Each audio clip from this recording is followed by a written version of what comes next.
Langit istana Tianlong memerah, seperti darah yang tumpah di atas sutra langit. Di bawah sinar senja, lonceng istana berdentang, menandai hari kematian Kaisar Tuah.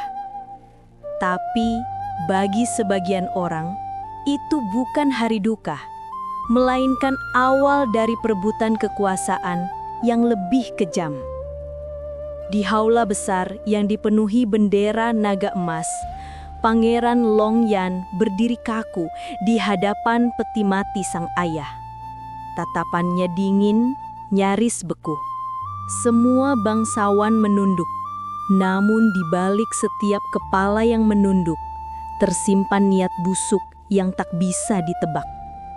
Yang berhak atas tahta adalah darah naga sejati, ujar Longyan lirih, seolah berbicara pada arwah ayahnya. Namun, di sudut aula, Permaisuri Ling Xue, istri muda kaisar, hanya tersenyum samar. Di balik kecantikannya yang menenangkan, tersembunyi rahasia gelap. Ia bukan manusia biasa.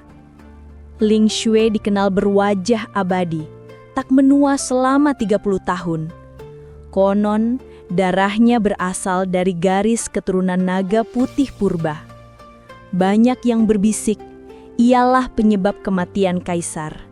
Dan kini, ia menatap Longyan dengan pandangan yang sulit dijelaskan, antara kasih dan ancaman. Malam tiba, kabut menutup istana. Di kamar pangeran, Longyan terbangun karena suara lirih dari jendela. Seekor ular putih melingkar di tiang kayu, matanya berkilau lembut. Dari kabut itu muncul sosok perempuan bergaun sutra putih, Ling Xue. Kau seharusnya tidak menantang takdir, Yan-er. Katanya lembut. Tahta ini dikutuk oleh darah naga. Siapapun yang duduk di atasnya akan kehilangan orang yang dicintai. Longyan menatapnya dengan getir. Jika tahta ini kutukan, maka aku akan menjadi pengutuknya. Ling Xue mendekat, wajahnya begitu tenang. Namun bayangan naga berputar samar di balik punggungnya. Ia menyentuh dada Longyan dan tubuh sang pangeran terasa terbakar. Bukan oleh api, melainkan oleh darah yang mendidih di dalam nadinya. Darah naga telah bangkit di dalam dirimu, bisik Ling Xue. Sekali kau gunakan, kau bukan lagi manusia.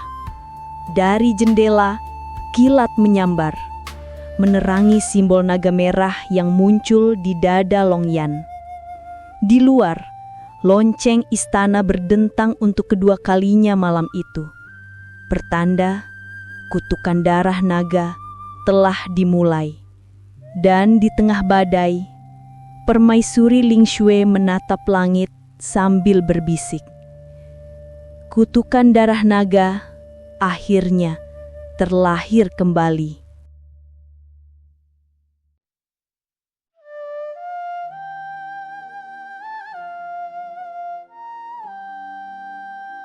Fajar belum tiba. Hujan semalam masih meninggalkan jejak dingin di batu-batu istana Tianlong.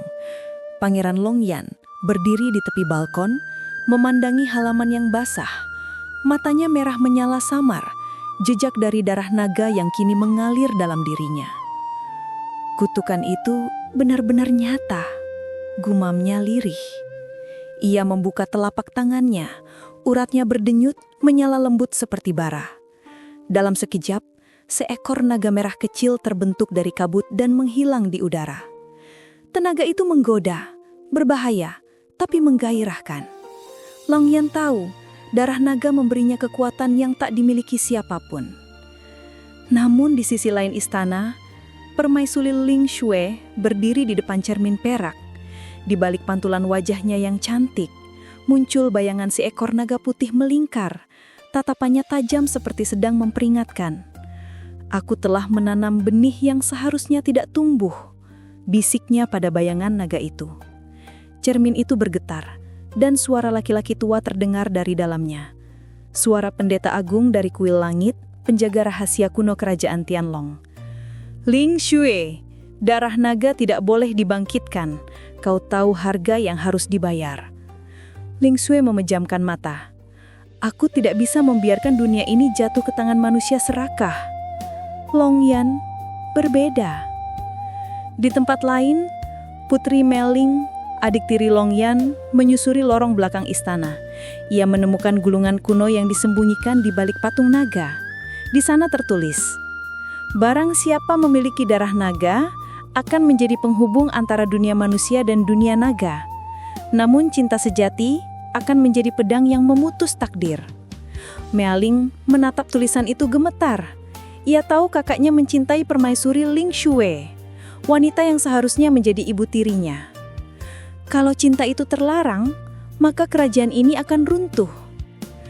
Sore itu, Long Yan dipanggil ke aula utama. Para menteri bersujud, sementara pendeta agung datang membawa tongkat naga perak. Ia menatap Long Yan dalam diam. Kau mewarisi darah yang tak seharusnya ada, ujar sang pendeta. Kau mewarisi darah yang tak seharusnya ada. Berjanjilah, kau tidak akan menyentuh tahta. Long Yan menatapnya dengan mata merah berkilat. Tahta adalah takdirku, dan aku tidak akan menyerah hanya karena darahku berbeda. Seketika aura naga merah meledak dari tubuhnya.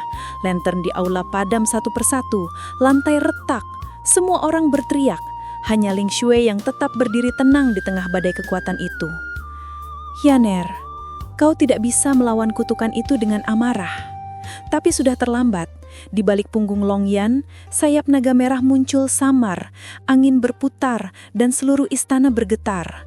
Dari luar, naga putih di langit menatap ke bawah. Mata Ling Xue berubah menjadi serpihan es. Dalam hati ia berbisik. Kutukan darah naga mulai menelan cinta itu sendiri.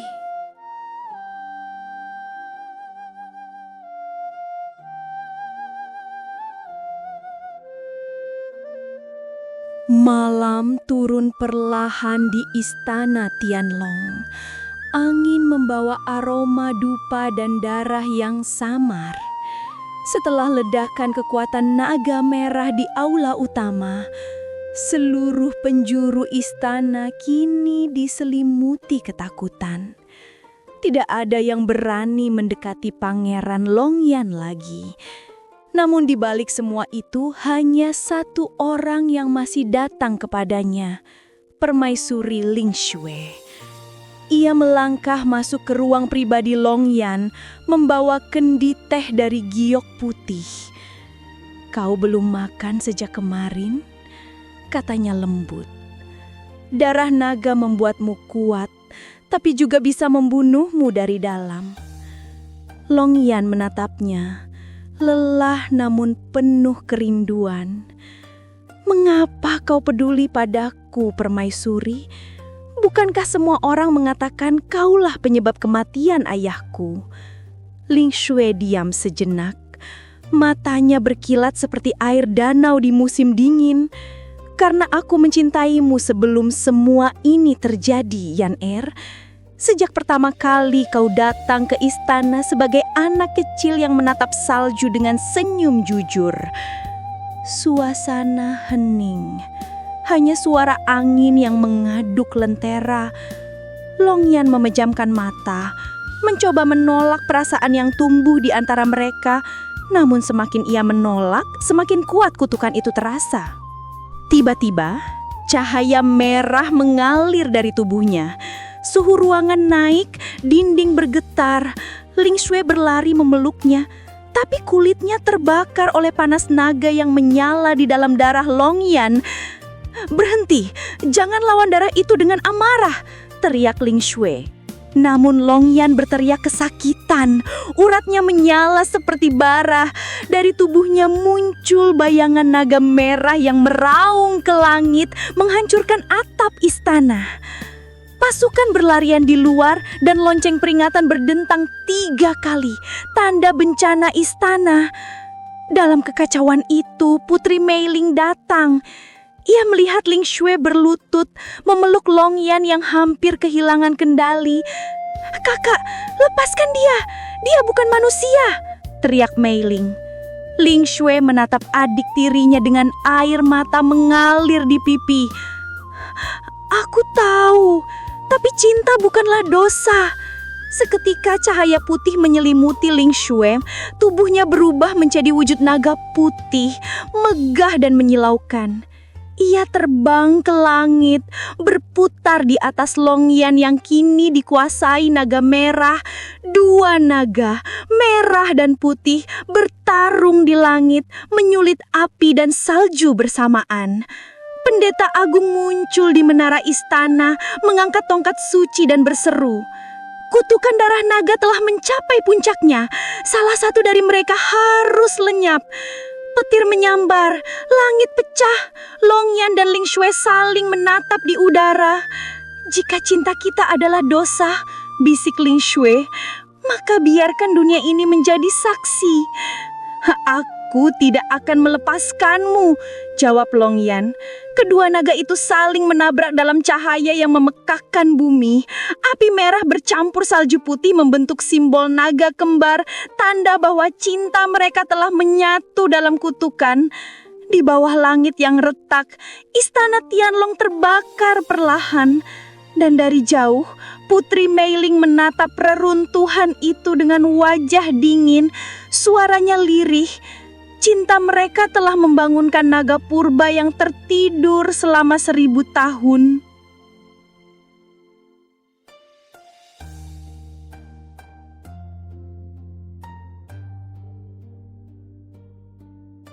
Hujan api telah reda.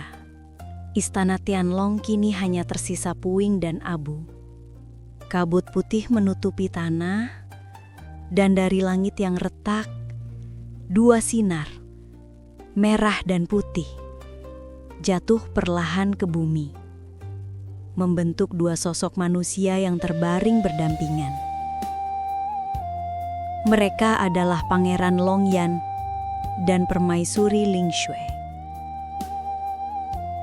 Tubuh Longyan lemah, napasnya berat, di dadanya simbol naga merah berkilau samar. Ia menatap wajah Ling Xue yang berlumuran salju. Tangannya masih menggenggam jari sang permaisuri. Aku tak bisa menyelamatkan kerajaan ini, katanya pelan. Tapi kau telah menyelamatkan hatiku. Ling Xue tersenyum lemah. Darah naga hanya bisa tenang ketika cinta sejati berhenti melawan takdir. Ia menatap langit yang mulai memudar. Sekarang, aku tahu, takdir bukan untuk ditentang, tapi untuk diselesaikan. Dari jauh, Putri Mei Ling datang berjalan perlahan, mengenakan jubah putih berlumur abu. Ia berlutut di sisi mereka. Air matanya jatuh membasahi tanah yang beku. Kakak, apakah ini akhir dari kutukan itu? Ling Xue menatapnya. Suaranya lembut seperti hembusan angin terakhir. Tidak ada akhir, hanya lingkaran. Suatu hari, naga merah dan naga putih akan terlahir kembali. Tapi kali ini, biarkan mereka mencintai tanpa istana, tanpa mahkota. Perlahan, tubuh Ling Xue berubah menjadi butiran cahaya putih yang terbang ke langit. Longyan berusaha menggenggamnya, namun jari-jarinya menembus udara. Jangan pergi. Cahaya itu membentuk wujud naga putih di langit, lalu lenyap di balik awan musim dingin. Longyan tersenyum. Air matanya mengalir di pipinya yang hangus oleh darah naga. Kalau reinkarnasi benar adanya, temuilah aku lagi. Bukan sebagai pangeran, bukan sebagai permaisuri, tapi hanya sebagai aku dan kamu. Sinar merah di tubuhnya menyala satu kali terakhir, lalu meredup.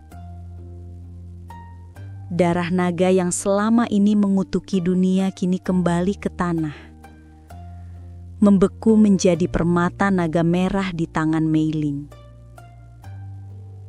Pendeta agung datang dari reruntuhan menara, bersujud di hadapan mereka berdua. Kutukan berakhir, dan cinta mereka menjadi legenda. Hujan turun tanpa henti. Dari permata naga merah itu muncul dua naga kecil. Satu merah, satu putih. Terbang melingkar ke langit. Istana Tianlong perlahan tenggelam dalam es. Menjadi monumen naga abadi.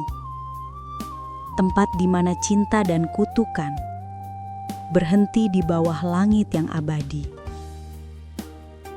Ratusan tahun kemudian, di desa kecil jauh dari reruntuhan istana, seorang gadis penenun bertemu seorang pemuda yang matanya bersinar merah samar. Mereka saling menatap, seolah mengenali sesuatu yang telah lama hilang. "Pernahkah kita bertemu sebelumnya?" tanya sang pemuda. "Entahlah," jawab gadis itu sambil tersenyum. "Tapi hatiku merasa, aku sudah menunggumu sejak lama." Angin membawa butiran salju, membentuk bayangan dua naga berputar di langit. Menandakan cinta mereka tidak pernah benar-benar berakhir.